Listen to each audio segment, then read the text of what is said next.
Colin McGregor and Fiona Ross were supposed to be Scotland's last line of defence against crime, prison officers dedicated to keeping order behind bars. But beneath their uniforms a hidden world thrived, one where drug lords ruled with iron fists and betrayal festered deep within the system. What happened next would expose secrets so shocking they would shake Scotland's justice system to its very core. Inside Scotland's most notorious prisons, life is far from what the outside world imagines.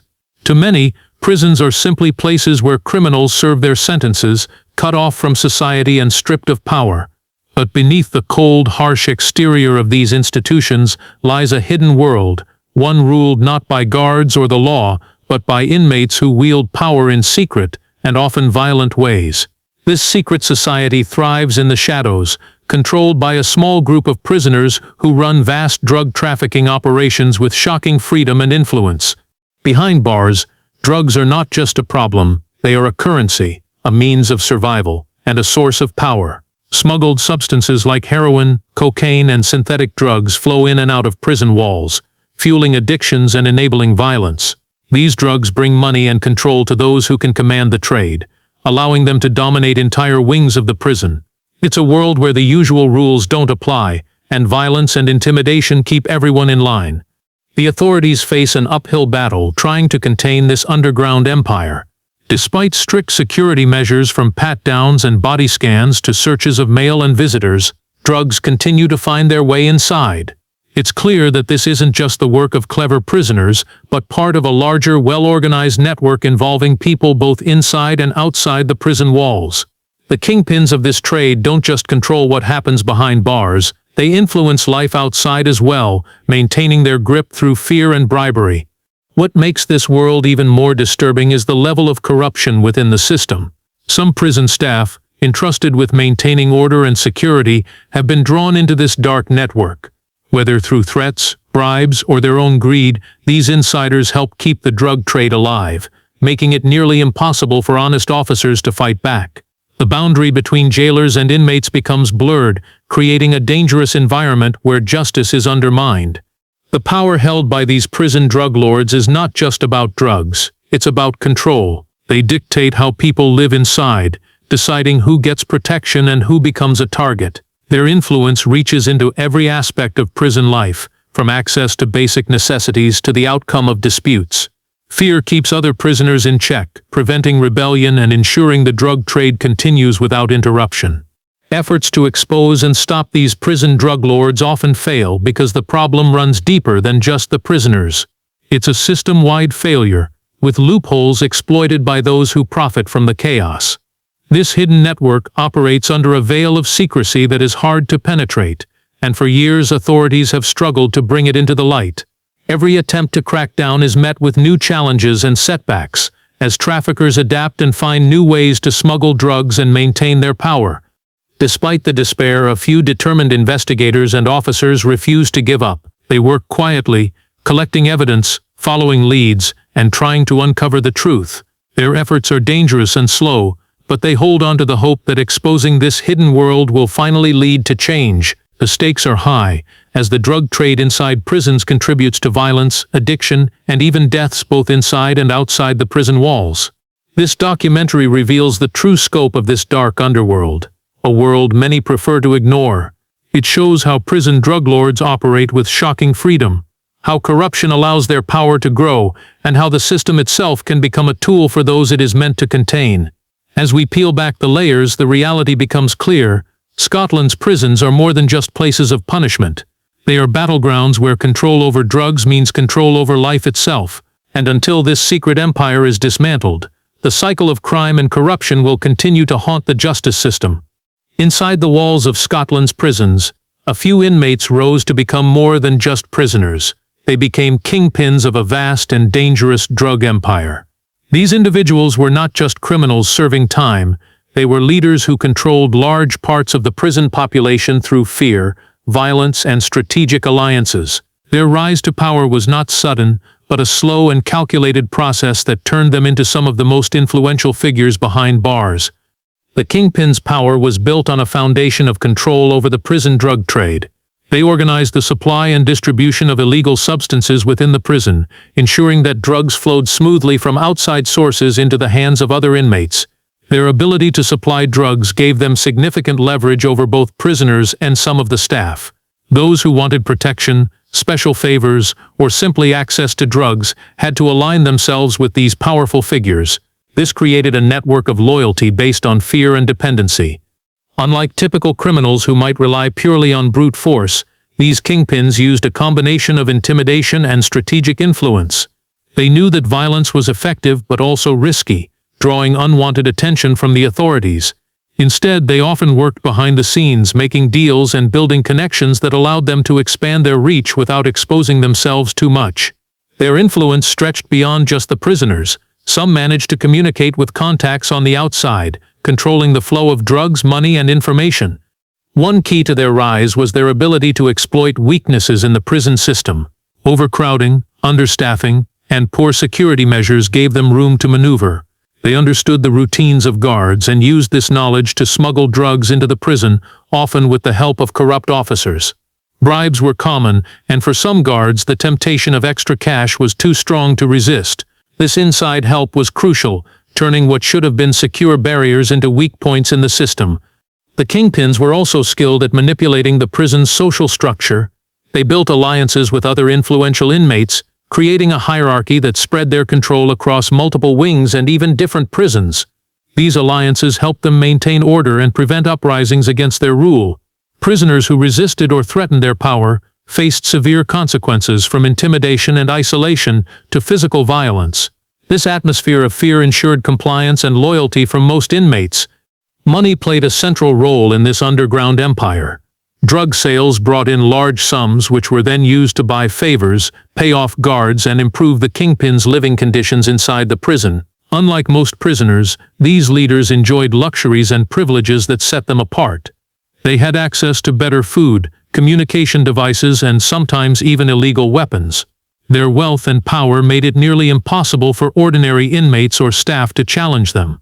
Despite their power, the kingpins were always aware of the constant threat of being caught or betrayed. They operated with caution, knowing that law enforcement was watching, even if it often seemed ineffective. When authorities launched investigations or raids, the kingpins adapted quickly, changing their methods and hiding their activities. This ability to stay one step ahead made them extremely difficult to dismantle. The rise of these prison drug lords highlights a critical failure within Scotland's prison system. Instead of serving their sentences under strict control, some inmates have turned their time behind bars into an opportunity to expand criminal empires.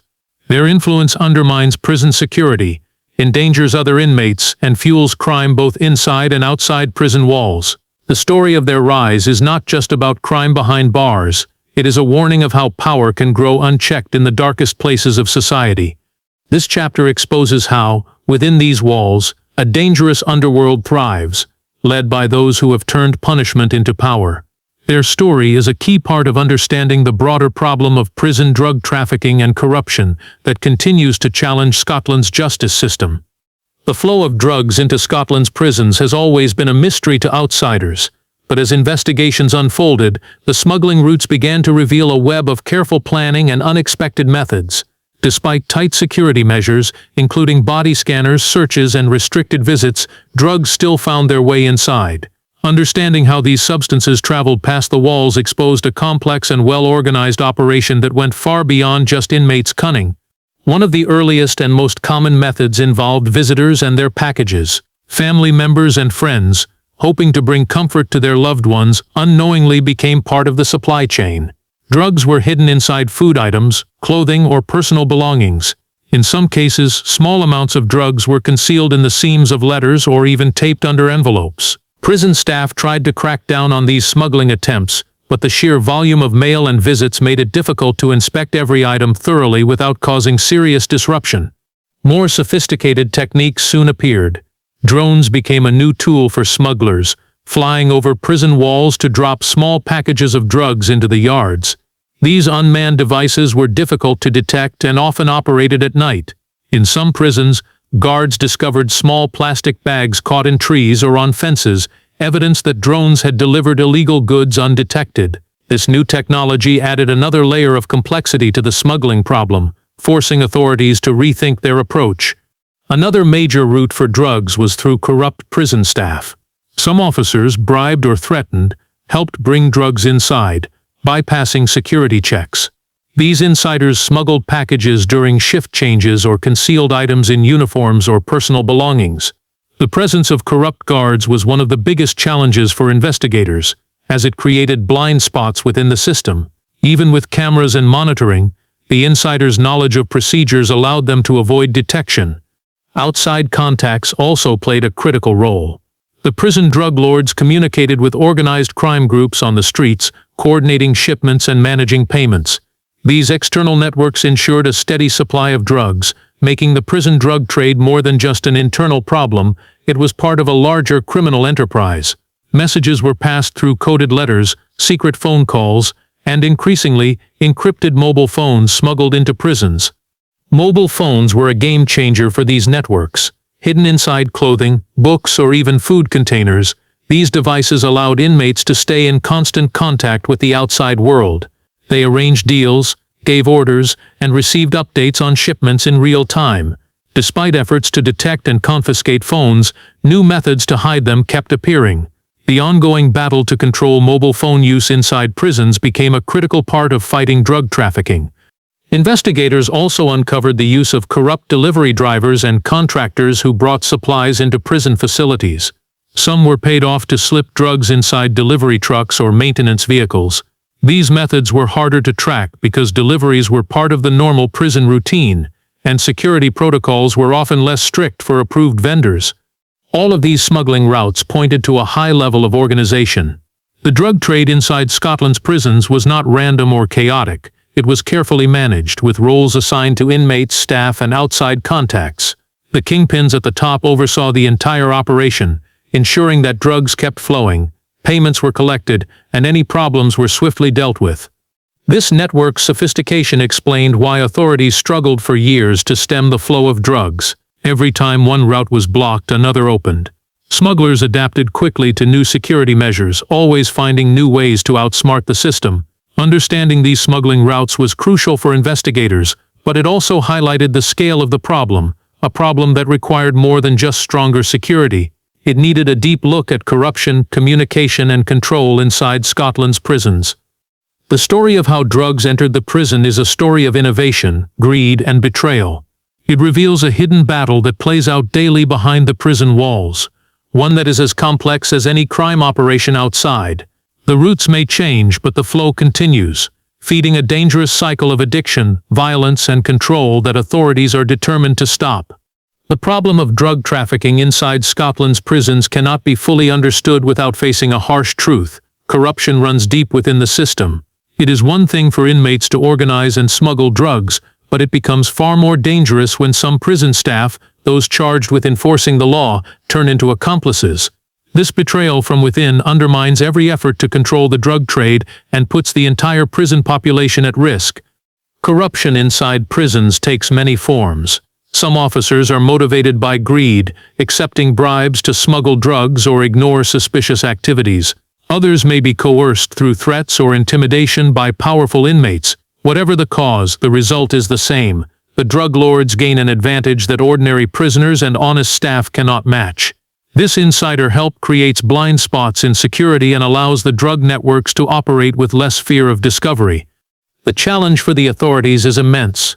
The prison system is already stretched thin, with overcrowding and understaffing creating pressure on officers. This environment makes it easier for corrupt behavior to take root because supervision is limited, and checks are often minimal. Whistleblowers who try to report corruption face significant risks, including retaliation and isolation. As a result, many choose silence, allowing the problem to grow unchecked. The presence of corrupt staff also impacts the daily life of prisoners. Those who cooperate with the drug lords or the corrupt guards receive protection and privileges. They may get access to better food, drugs, or even weapons, tipping the balance of power inside the prison. Meanwhile, other inmates live in fear, vulnerable to violence or exploitation. This creates a system of inequality and injustice where safety depends not on rules but on loyalty to the powerful. The corruption extends beyond smuggling. Some guards are involved in manipulating prison records, covering up incidents, or even obstructing investigations. This hidden support network protects the drug trade and delays justice. It becomes difficult for investigators to separate truth from deception when those responsible for oversight are part of the problem. Efforts to uncover corruption often rely on undercover operations, anonymous tips, and extensive surveillance. These investigations are dangerous and slow, requiring patience and courage. The risk to officers involved in exposing their colleagues is high, and many operate in isolation. Despite these obstacles, a few dedicated individuals have managed to bring corrupt officers to justice, but the fight remains ongoing. The impact of corruption goes beyond the prison walls. It erodes public trust in the justice system and fuels a sense of hopelessness among families affected by crime. When those tasked with enforcing the law become part of the problem, it sends a message that crime and corruption can flourish even in places designed to prevent them. This chapter of the story reveals the hidden enemy inside Scotland's prisons, a shadow network that supports and enables the drug lords. It explains why traditional security measures fail and why the drug trade continues despite repeated crackdowns. Corruption is not just a side effect, it is a core part of the problem. Understanding this reality is essential for any effort to reform the prison system. It shows that fighting drug trafficking requires more than searches and surveillance. It demands a commitment to rooting out corruption at every level. Without addressing this internal betrayal, the cycle of drugs, violence, and fear will continue to grow stronger. The corruption inside Scotland's prisons is a grim reminder that the battle against crime is complex and often fought on multiple fronts. The drug lords outside are dangerous, but the hidden traitors within the system are equally damaging. Exposing this corruption is not just about catching criminals, it's about protecting the integrity of justice itself. Over the years, Scotland's authorities have launched several high-profile crackdowns aimed at breaking the prison drug trade, but each operation seemed to fall short of its goal. Despite the best efforts of police, prison officials, and investigators, the flow of drugs continued almost uninterrupted. These failed crackdowns exposed not only the ingenuity of the drug networks, but also the deep-rooted problems that made real change difficult. The first wave of crackdowns focused on increasing security measures. Authorities introduced more thorough searches, including body scanners and sniffer dogs, aiming to catch drugs before they entered the prison. Visitors were scrutinized more closely, and mail was carefully inspected for hidden compartments. At first, these measures seemed promising, with some drugs seized and a few smugglers caught. However, the kingpins quickly adapted their tactics. Smugglers found new ways to conceal drugs or shifted to less guarded entry points, making it clear that security upgrades alone could not solve the problem. In response, law enforcement targeted specific prisoners suspected of running the drug operation, vulnerable to retaliation, and the prison environment made it difficult to maintain long-term undercover work. As a result, while some smaller parts of the network were dismantled, the core leadership often remained untouched. The repeated failures also highlighted the role of corruption within the prison staff. Every crackdown that targeted drug traffickers was undermined when some guards continued to assist smugglers. Bribes ensured that key players were warned in advance of raids or investigations, allowing drugs to be hidden or moved out of sight. This inside help made it nearly impossible for authorities to catch the full scope of the operation. The corruption created an uneven playing field, where law enforcement efforts were neutralized before they could succeed. Public frustration grew as news of these failed crackdowns spread. Families of inmates and victims of drug-related crime questioned whether the justice system was capable of controlling the situation. Media coverage highlighted the gap between official promises and real outcomes, putting pressure on politicians and prison authorities to find new solutions. The failures forced authorities to rethink their approach. They realized that a focus on security alone was not enough. The drug trade was too well established and adaptable. Instead, they needed a strategy that addressed corruption, technology, and the networks both inside and outside prison walls. This shift in thinking led to the planning of more covert and coordinated operations designed to target the entire system rather than just individuals. Despite the setbacks, these crackdowns were not without value. They exposed the weaknesses in the system and forced authorities to innovate. Each failure provided lessons that shaped future efforts, revealing the complexity of fighting prison drug lords in a modern and interconnected world. The story of these failed crackdowns is a tale of persistence against a seemingly unbeatable enemy. It shows how deeply entrenched the drug trade had become and why breaking it required more than brute force. The failures set the stage for a new kind of operation, one that would uncover secrets even more shocking and challenge the system in ways no one expected. Faced with years of failed attempts to dismantle Scotland's prison drug networks, authorities knew a new approach was desperately needed. The problem was no longer just about catching smugglers or seizing drugs.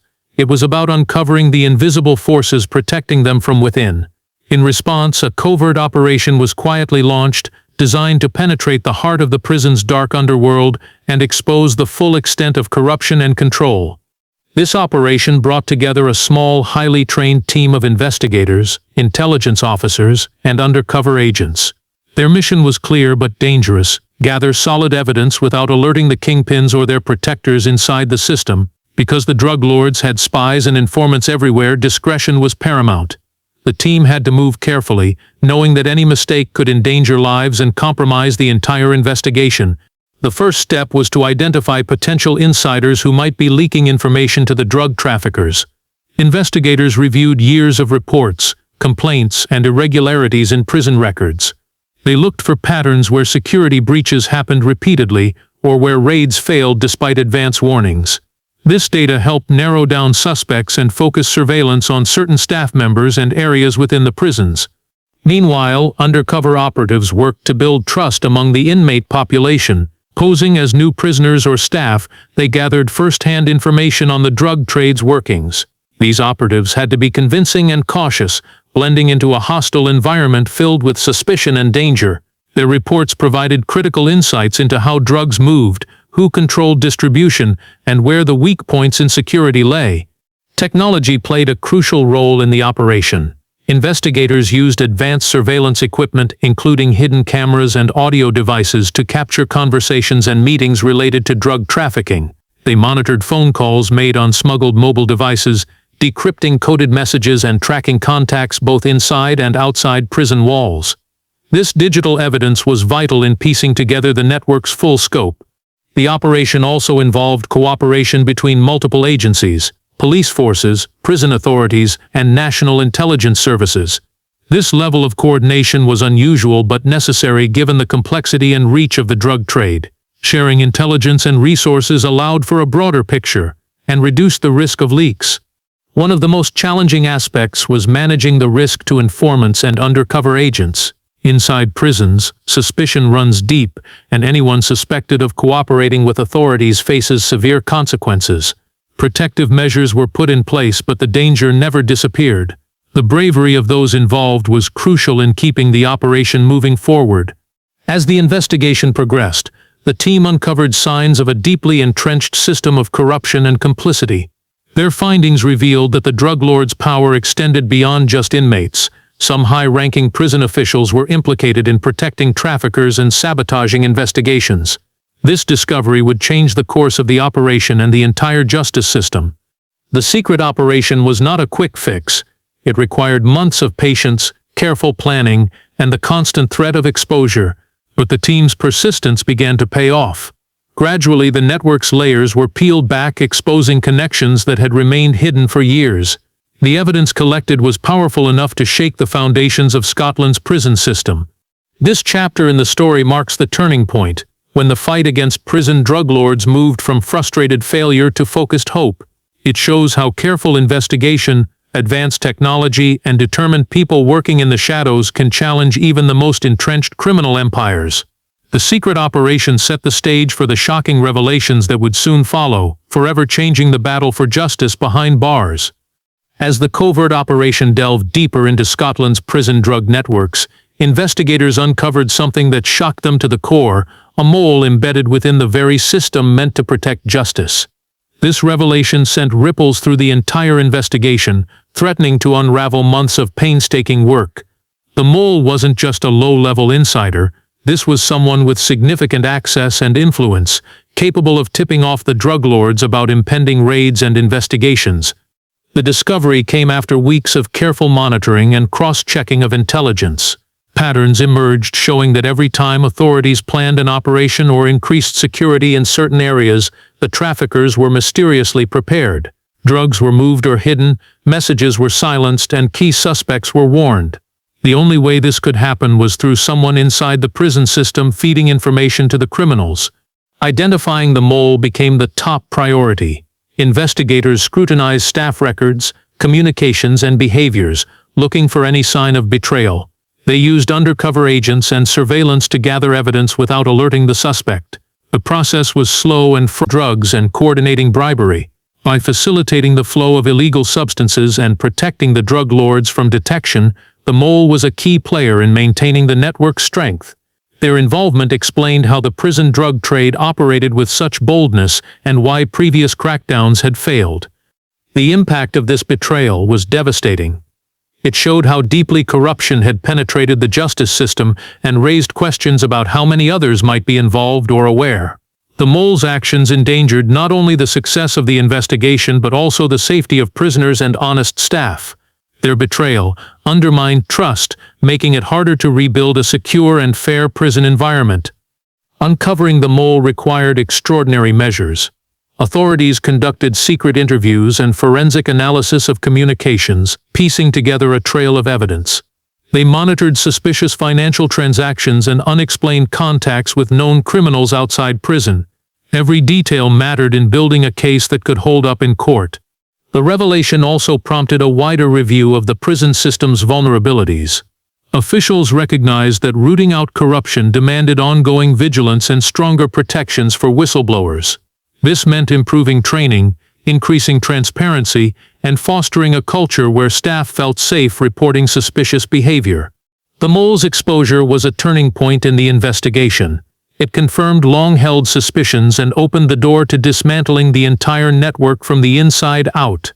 Arrests of corrupt staff followed, and with their removal, authorities gained more control over prison security. This breakthrough allowed investigators to tighten surveillance and disrupt drug routes more effectively.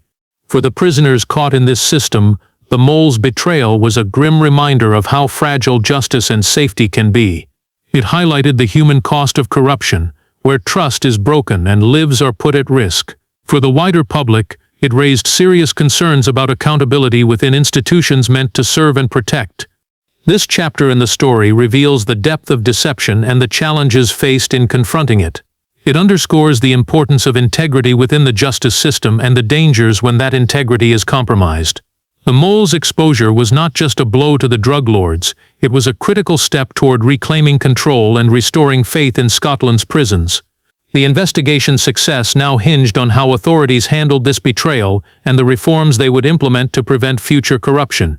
The unmasking of the mole within Scotland's prison system was a seismic moment, but the investigation was far from over. As authorities closed in on the insider, they uncovered an even more disturbing truth. This betrayal was not an isolated incident. Instead, it was part of a much larger network of corruption that reached into the highest levels of the justice system, shaking the foundations of trust and accountability. The mole had acted as a critical link between the prison drug lords and several corrupt officials outside the walls. These officials, some holding influential positions, had been enabling the drug empire for years. Their involvement included manipulating prison policies, suppressing investigations, and facilitating illegal financial transactions connected to the drug trade. This extensive collusion revealed that the prison drug problem was deeply embedded not only behind bars but also within the structures meant to combat it. Investigators followed the trail of evidence with painstaking detail. Financial records showed unexplained payments and offshore accounts linked to prison staff and officials. Secret meetings and coded communications exposed a hidden network of individuals working to protect the drug lords and maintain their control. This discovery was shocking because it implicated people entrusted with upholding the law and ensuring justice.